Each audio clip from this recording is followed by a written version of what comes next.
En pleine campagne d'Égypte, le général Bonaparte quitta son armée pour rentrer en France. En même temps, le gouvernement de cette époque, le Directoire, dirigé par 5 chefs nommés directeurs et 2 groupes de conseil, le Conseil des Anciens et le Conseil des 500, traverse une crise. Profitant de l'occasion, Sieyès, un des 5 directeurs, contacte Napoléon juste après sa campagne d'Égypte et lui propose de faire un coup d'État avec lui et Cambacérès.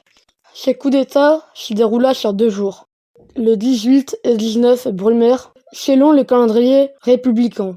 Il commença lorsque les membres du Directoire se cachèrent à Saint-Cloud par peur d'un complot royaliste. Ils seront protégés par l'armée dirigée par Napoléon. Tout d'abord, Sieyès essaye de prendre le pouvoir légalement, en faisant voter les conseils des anciens, puis en faisant signer une lettre de démission au directeur. Cependant, le Conseil des 500, dirigé par Lucien Bonaparte, le frère de Napoléon, ne se laisse pas faire. Alors Napoléon et son frère décidèrent de faire le coup d'État par la force. Napoléon réussit à convaincre l'armée que les députés voulaient le tuer, et l'armée décide d'intervenir.